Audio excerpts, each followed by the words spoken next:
Special thanks to Horizon Therapeutics for sponsoring the Special Fathers Network Dad to Dad podcast, working tirelessly to research, develop, and bring forward medicines for people living with rare and rheumatic diseases.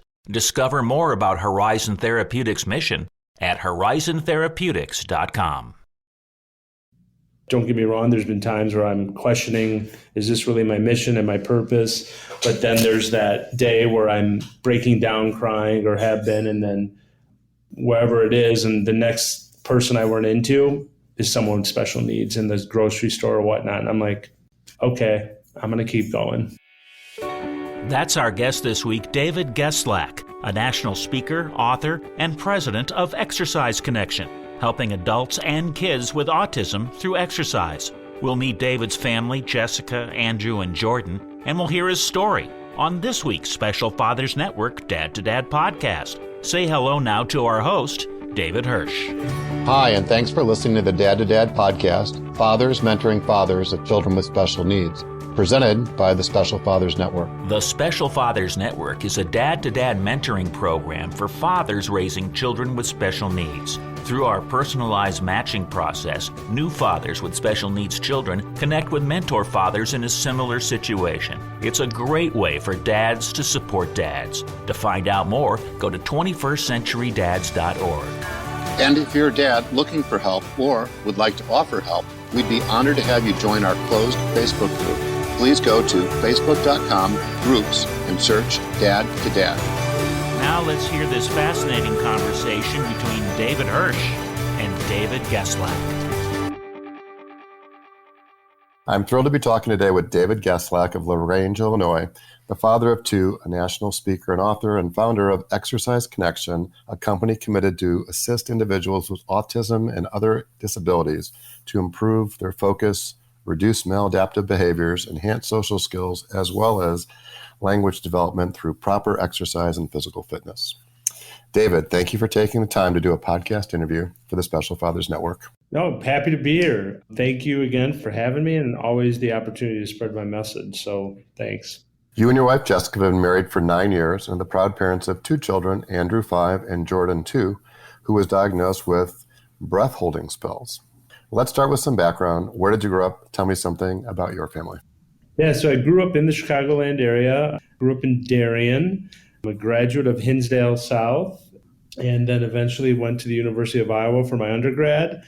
But, Darien, the slogan was, I think it still is, a nice place to live. So after Iowa, came back and, still here in Chicago today. But regarding my boys and my family and my wife, I mean, just blessed to have two healthy young boys that are nonstop, and a wife who's a speech pathologist who is in full support of what I'm doing with Exercise Connection. But she is an amazing speech pathologist, and I'm not just saying that, but she gets to, fulfill her love and passion to help those with special needs as well. Excellent. Well, let's go back, because I think I remember you telling me that you have a brother who's just 9 months younger than you, and there's a reason for that. So what was it that led to you guys being as close in age as you are? Well, I'm adopted, and my mother, my biological mother, there's a lot of people when I was growing up, they say, do you ever want to meet your real parents? And I would say, I would kind of didn't like that, but my mom is my mom. So my biological mother, but my mother was unable to get pregnant. If you knew my mom, she gets a little stressed out, but eventually they were able to adopt me prearranged. The story I say is when I popped out, I was wheeled into another room. And soon after that, I think my mom's stress might have been reduced because she got her first child, but she then was pregnant with my brother. She got those Irish twins, and I think we raised hell for her. But me and my brother, I think, turned out okay. And my mom and dad, they did a great job raising us. So I am, again, blessed and thankful. It's all good. Thanks for sharing that story. So I'm sort of curious to know, what did your dad do? What was his experience? Yeah, so my father, he started his career, and I remember running around the offices, but of Kodak. But he was there for, long time. He's a Vietnam vet. I think went there right out of Vietnam and stayed there for a long time. Eventually worked for Sun Microsystems. He did have a brief stint with Apple. I think Kodak was doing some stuff with Apple, and then retired maybe at least 5 years ago. But he still continues to work part-time at the local Ace Hardware here. He can change and fix anything, you name it, he can fix it. And I'm glad he's still around because I can't do that stuff. Yeah, well, what a blessing it is to have somebody who's been present in your life for as long as he has and to be handy as well. Mm-hmm. Mm-hmm. And I'm sort of wondering, how would you describe your relationship with your dad? My dad and I have a good relationship. As a kid, and looking back, I know that he was busting his butt to provide, right? And my mom was a stay-at-home mom with obviously 2 Irish twins. It was nonstop.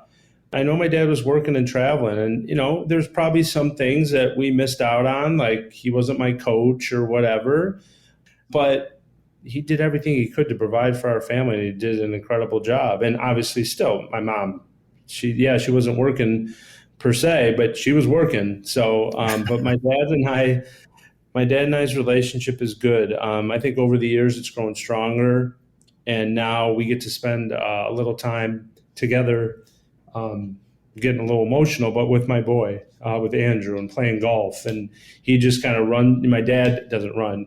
He follows us, he walks, he carries Andrew's golf bag, and it's like Saturday mornings, we just get to play 9 holes and kind of just have that bond. So it's pretty special. Yeah, well, thanks for sharing. I'm wondering if there's a takeaway or two that come to mind, something you've tried to incorporate into your own fathering, a lesson you learned perhaps from your dad. My father just, again, was always, I always saw him working. He was working, and I'm working all the time. So I think that was instilled on me. But knowing now, having my own sons and a family, I just know that I'm trying to, and I have ability to do this to some extent, right? To not put work as the primary thing. So if I can, and I'm consciously making those decisions to say, okay, I can close the computer sometimes at a decent hour and go be my kid's t-ball coach. Because those days, like, when we talked prior, and I've talked to many dads, like, you're not going to get those times back. And I'm sure my dad, probably looking back, probably would like to have done those things.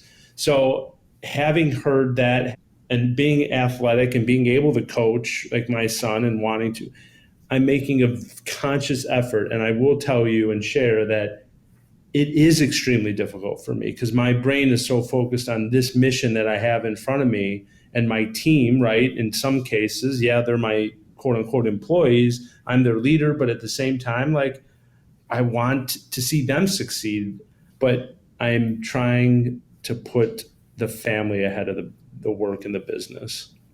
Yeah, well, thanks for sharing. What I think I heard you say was that your dad has a great work ethic, and that's something that you've embraced. And then you also want to make a better effort at balancing, right? That work-family balance, which we all struggle with.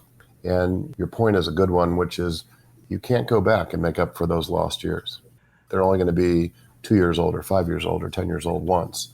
And if you're going to err, why not err on the side of engaging with family? And not with the thought that the work's always going to be there, but the work's always going to be there. And, that'll get done too. Mm-hmm. So I applaud you. So I'm wondering if there's been any other father influencers, perhaps starting with your grandfathers on your dad's side and then your mom's side. Yeah, I mean, I remember my grandfather on my father's side a bit. He died when I was, I don't know, I had to be younger than, I want to guess 10, but maybe 8 or 7. I don't really remember. But I do remember him vaguely. But all I know about him that sticks the most out is that he used to play in the Chicago Symphony. I know he played the violin, but I think other instruments. But then to continue with the father figures, I would say there's definitely one that has been one of the biggest influences in my business life, Jay Goltz.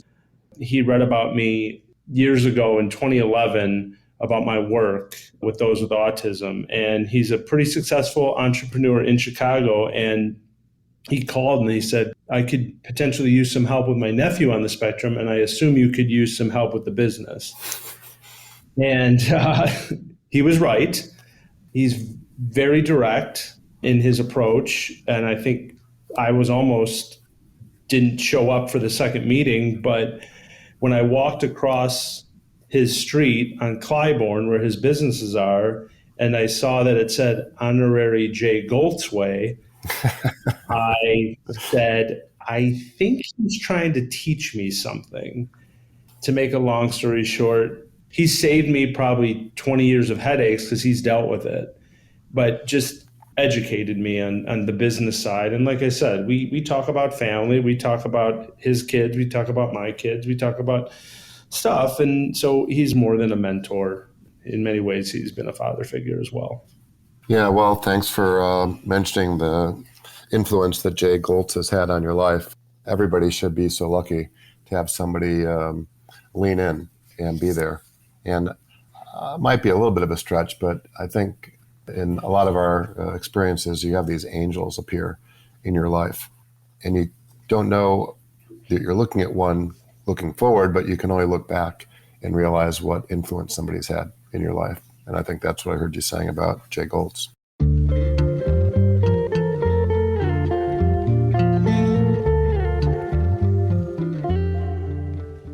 So you mentioned you went to Hinsdale South High School, took a degree at University of Iowa in health promotion.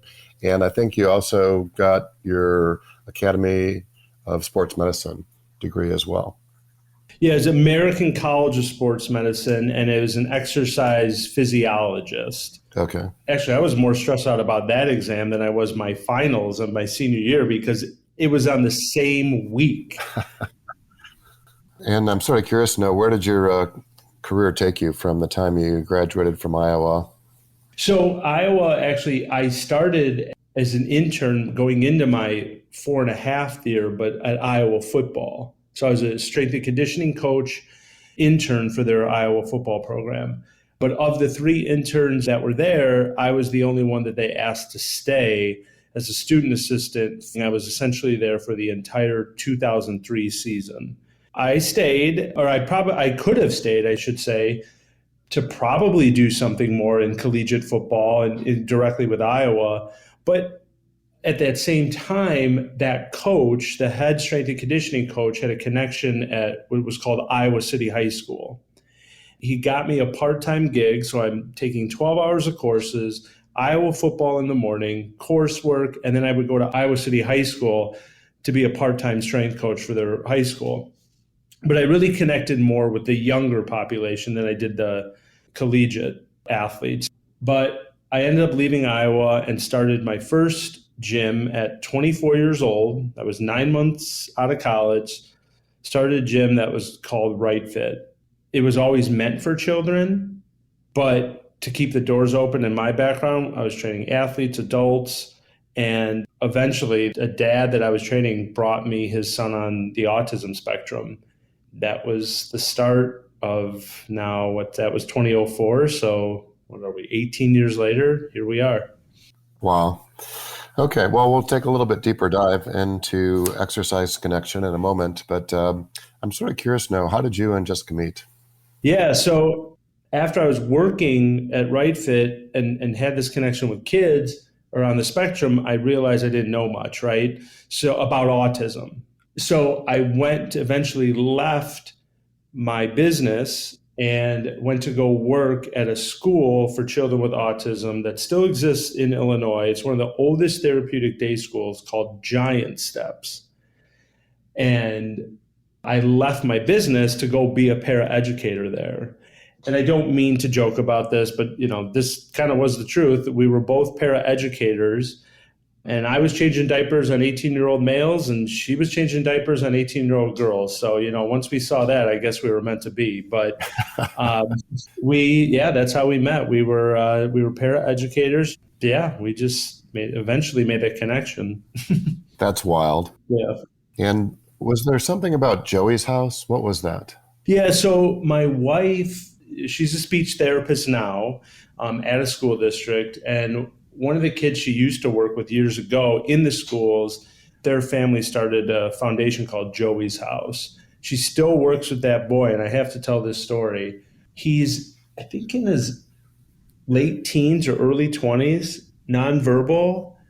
My wife has got him saying words now at like 20 years old. And the mom is obviously ecstatic. It's pretty incredible. But that mom started Joey's House for other families. It's driven around a special needs camp every summer for free for as many kids that they can hold. And it's pretty awesome.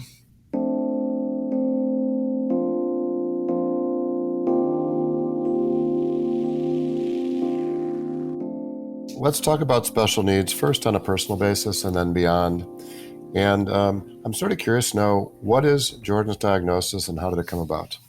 Yeah, so during COVID, he was eating an avocado and he got angry or upset, but we didn't know if he choked.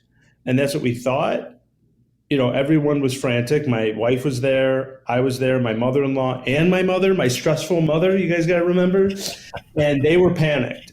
We eventually called the ambulance. And even at that moment, after, I don't remember all we were describing what happened. And I'll never forget, the paramedic said, "Oh, it sounds like breath holding." And my wife and I, and everyone's like, "Well, what is that?" Right? So that ended up happening multiple times, meaning he would get upset or maybe like, I don't know, bang his foot or he'd want something but wouldn't get it. And my wife has done more research than me, but voluntarily hold his breath to the point where he will pass out, turn blue, and go stiff. But she was freaking out, and I don't blame her because it started happening far too often for us. It still happens today. Yeah, it was happening way too much. And test after test after test, they're like, no, it's breath holding, and it's not uncommon. But yeah. So is there a longer term implication or any fear that you have as parents about this condition? Oh, I mean, of course, I keep saying breath holding, but I think the term is breath holding spells. And yes, that's why we kept getting him tested. But they said it doesn't affect his brain or whatever. Like, he will grow out of it. And my wife, Facebook groups, joining these groups and talking about it, there's a lot of families out there experiencing this. Well, it's great that there's a Facebook group or some other resources so that parents can relate to one another and maybe gain some insights. And maybe it takes a little bit of the fear out of what you're facing. You're not alone. Mm-hmm. If it's something more consequential, obviously you want to know about it. But if it's something that is not life-threatening, although if your child turns blue and passes out, you've got to be thinking, oh my God, I can't be just assuming that, he's going to snap back. So my heart reaches out to you and Jessica in the situation. I'm hoping it is something that Jordan grows out of in a relatively short period of time. Yeah, I appreciate that. But yeah, it is. It's pretty freaky to see that happen. So for any other dads out there, for what it's worth, I guess it's common, but that doesn't help us in the moment or our wives. But yeah, definitely reach out. I know there's groups out there, so. We'll be back with more of the conversation on the Special Fathers Network Dad to Dad podcast in just a few moments. But first, this quick message. Please help 21st century dads gather research on families raising children with special needs by having them complete the Special Fathers Network Early Intervention Parents Survey. A link to the survey can be found in the show notes. As a token of our appreciation, each person, mom or dad, who completes the survey will receive a Great Dad coin. Thank you. Now, back to the conversation. Well, let's go beyond your own personal experience and talk about Exercise Connection, which you made reference to in the past. You had a gym and you expanded, if I remember, from just serving youth to serving adults and athletes, right? I think the way you phrased it was, hey, you have to pay the bills, right? You have to expand, number of services that you're offering. It was a father that brought his son in, a son with autism, that sort of was the kernel for this idea of serving individuals on the spectrum and I guess with other types of diagnoses. So when did it actually formally start? What was the original vision that you had? After I'd helped that boy, and really it was his father said, because a lot of people don't know this, but his father said, teach him sports, but he can't skip. I was not intrigued in the sport piece. I was more intrigued in the skipping piece because a neurotypical child who can skip is shown better to read than a child who cannot. So I use the same strategies that I was in charge of at Iowa football to teach these incoming freshman football players a bench, a squat, a power clean, because I had to reteach them the correct way. Because as a high school football player myself, it wasn't about the quality of movement, I should say. It was about the quantity. How much can I lift?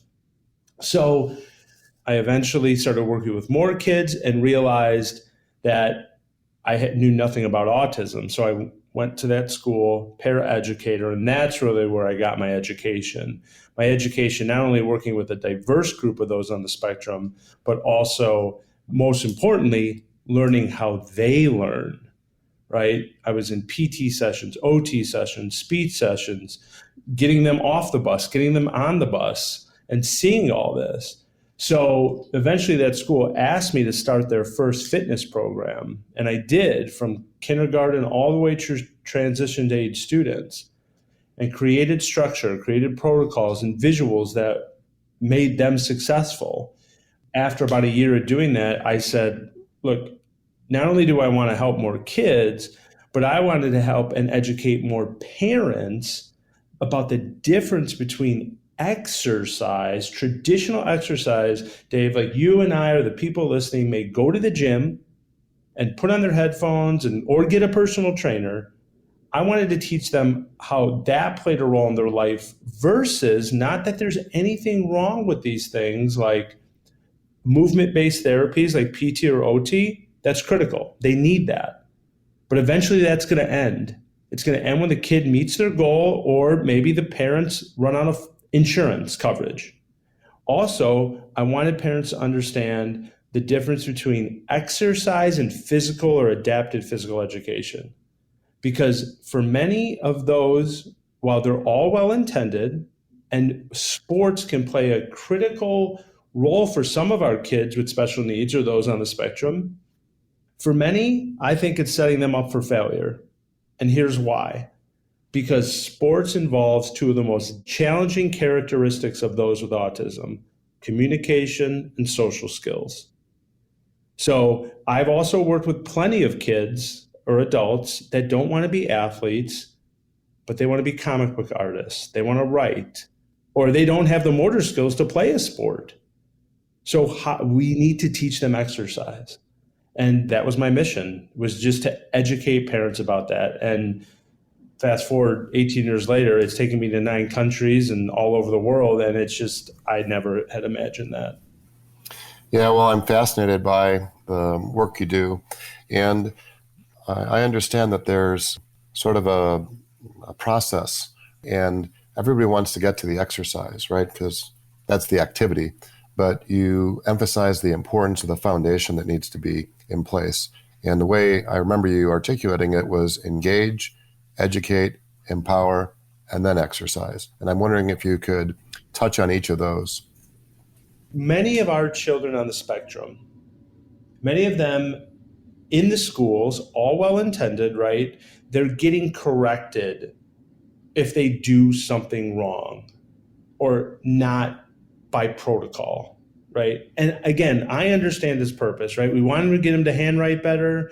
We want him to get him to follow that instruction so he's not having a bad behavior. And we're trying to teach them. I totally get it.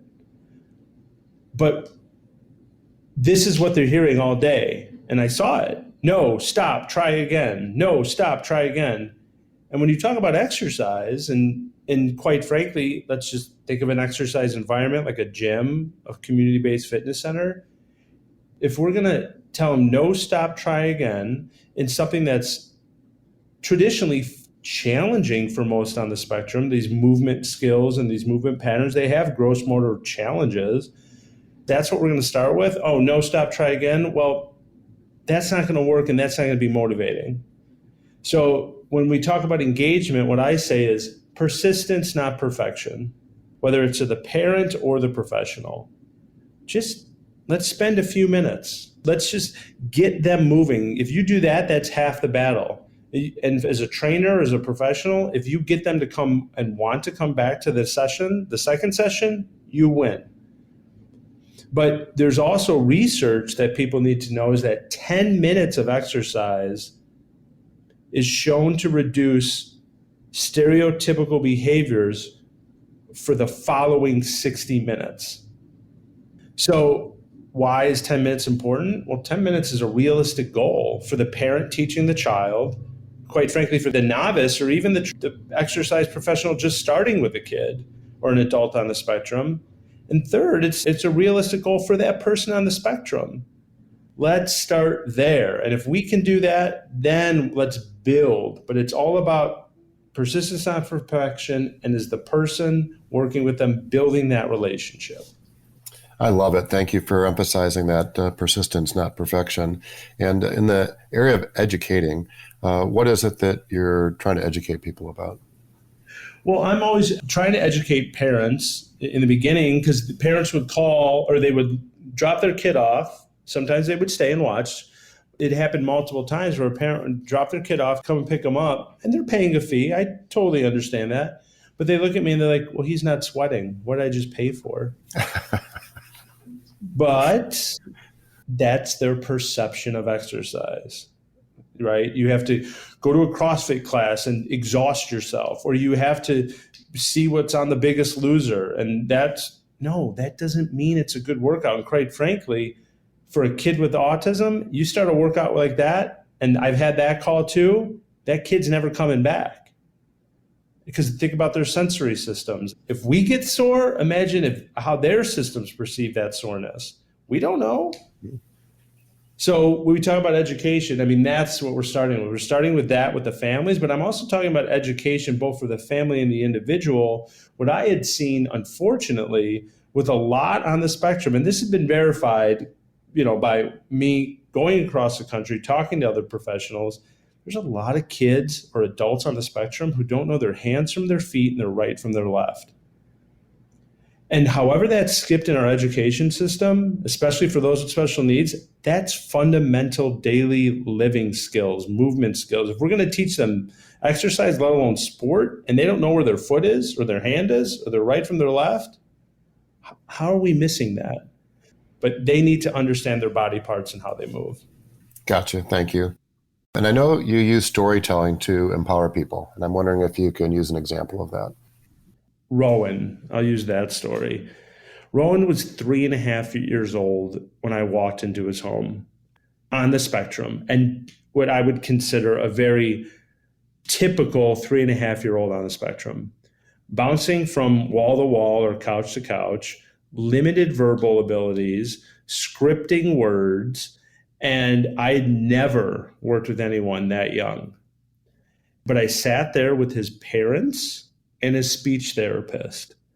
As he was bouncing back and forth, I was just asking questions about him, what the speech therapist was using, and strategies to make his speech session successful. So fast forward, I used those same strategies, but with Rowan, how I was able to get him to move and engage in exercise was because at 3.5 years old and his communication level, he was learning about cat, dog, table, chair, and saying those words. Well, if you've taken yoga, that sounds pretty familiar to some poses. So I would put those poses in front of him and these visuals, and then I would just try to engage him. I wouldn't force him, but I'd say, look, honest to God, one day in his basement, I've got all these visuals out. He goes to his books that his mother would read to him, and he pulls out an animal book. So I started opening up and reading to him, and guess what? It was about a snake. So I read it, I showed him the visual, We did the snake pose. Then I went to the next one, the lion. Read it, showed him the visual, we did the pose. That's how I got him to start. I'm getting goosebumps right now, but that's how I got him to start exercising. That's powerful. Yeah. Well, thank you. And I know that your work is based on evidence, right? This isn't just David Geslak's opinion, right? And I want to have you ground this. What type of research are you referring to? Yeah. So, well, first, this evidence and what I'm about to discuss is obviously a lot of it is driven by foundational knowledge and what I started. But the team that I have in place are all a multidisciplinary team, and we've created these protocols, these research-based tools. So I have a speech therapist on team, my wife. We've got 2 SPED teachers that have helped develop this, a physical therapist who is also a mom of a son with autism. And then the last one, we just added an adapted PE teacher, master's level. So the first thing we created was the visual exercise system.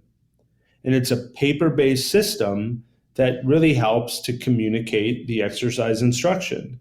But prior to that, and quite honestly, to this day, there's nothing like that out there. The typical stuff, there's basic general visuals, soccer, baseball, jumping jack. But we really took that exercise knowledge and broke it down to create more challenging exercises and the breakdown of them. After we launched that, it was right around when the iPads came out, and I was like, oh, I need to create an app, I guess. So we basically took that paper-based, color-coded system and then transformed that into an app. And I'm proud to say that this app now is being used in universities, both in their curriculum and educating students, but also supported in research in 7 independent research studies. And in many cases, I obviously am excited that it's Exercise Buddy, right, as its name, and that's the product being researched. But now, if these therapists really start to understand the importance of what movement and exercise can do for our kids, awesome. Along those lines, you also created something called the Autism Exercise Specialist Certificate. And what is that about? The Autism Exercise Specialist Certificate was created in partnership with the American College of Sports Medicine, where I am an exercise physiologist. But for many who may not know, they are the gold standard. ACSM is a gold standard in fitness, the world's largest exercise science organization. And the story is I chased down their CEO for 2 years. When him and I was invited to certain roundtables, and I was starting the business and I had no money. But when I saw he was going to be there, I flew or I drove. And it took 2 years essentially for them to say, yes, we agree with your perspective and that there's both an opportunity and responsibility. So we created this certificate because the exercise world is watered down with trainers.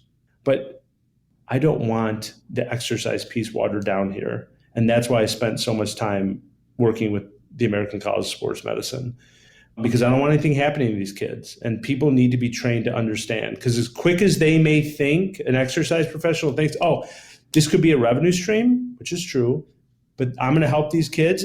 And I'm sure they have well intentions. But if you're not prepared, as quick as they come, they're going to leave you twice as fast, or their families. But even worse off, they may never come back. So I want people trained appropriately. We've created the team behind the certificate to design it. And now this is also supported in one independent research study. And actually, Laura Bassett, the ABA professor, is starting to do another study on it as well. That's fabulous. What I think I heard you saying is that it took you 2 years to track this guy down. And what you inadvertently told me was that you're an endurance athlete, right?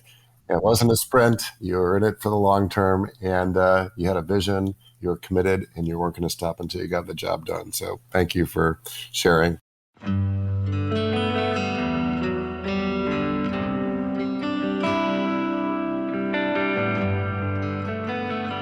Don't get me wrong, there's been times where I'm questioning, is this really my mission and my purpose? But then there's that day where I'm breaking down crying, or have been, and then wherever it is, and the next person I run into is someone with special needs in the grocery store or whatnot. And I'm like, okay, I'm going to keep going. Excellent. Well, thanks for sharing. So I'm thinking about advice now, and I'm wondering if there's any advice you'd like to share with parents, specifically dads, raising a child either on the spectrum or, with another type of diagnosis. Look, I think obviously my son would be defined as having a special need, but having been in the homes of these parents, I still don't feel that I am by any means in their shoes. Actually, not too long ago, I found out through a friend that their brother, his son, was recently diagnosed, and he described that. And I said, hey, he can call me. I'm not a dad, but I have resources, I have people, but I also have dads to connect him with. And he said to me, I think he's angry and I don't know if he wants to talk. And I said, look, I get it, but I don't. So I guess my advice is, I think as males, right, I think that we feel often that we need to fix the problem. I think that's our ingrained, we want to provide, we want to fix, right? I'm happy to share this. I've been going to therapy for 15 years. And I think most males think, well, if I go to therapy, that means something's wrong with me. Newsflash, there's something wrong with all of us. I think the worst thing that we could do is not help ourselves, because then we're not going to be better for our company, better for our employees, and more importantly, better for our family and our kids. So therapy may be 2 or 3 steps too far for some dads listening, but there's other dads out there that have special needs sons and daughters. I know Facebook groups exist. And Dave, like what you're doing to talk to dads, like, it's okay. Reach out. There's someone in your shoes, and it doesn't make you weak as a male to reach out. In my opinion, that makes you even stronger. Yeah, well, thanks for sharing and emphasizing the importance of just connecting with other dads, right? You're not alone. You don't have to be alone if you choose to be alone. I guess that's your choice. But there's other people that have been there and done that. And, just in whatever way it makes sense in your own situation, connect with others. Mm-hmm. So it's not a sign of weakness. It is a sign of strength. So let's give a special shout out to the amazing Hacky Reitman at Different Brains for helping connect us. Yes. Thank you, Hacky. Is there anything else you'd like to say before we wrap up? No, I mean, we talked a lot, and I thank you for allowing me to share this message and share our mission. And again, I always like to emphasize, I guess this maybe is the last thing, in this day of social media and people like tweeting and Instagramming, and it's all about me. It may seem like that to some extent, when you see my stuff posted, but has nothing to do with me. This is all about helping these families and these kids. And this is also, and the success and the growth that we're having, again, it goes beyond me. It is about my team and the people every day that get up just like me on my team here and who are not connected personally to having a kid on the spectrum, but we are trying together to make a difference. So I'm thankful for them, but I'm also, again, thankful that you've had me, but essentially my whole team to share our message. So if somebody wants to learn about Exercise Connection or contact you, what's the best way to do that? Yeah, just go to exerciseconnection.com, just like it's spelled, EXERCISE. I say that because a lot of people spell exercise wrong, and connection is singular.com, exerciseconnection.com. Excellent. We'll be sure to include that in the show notes so it'll make it as easy as possible for people to connect with you.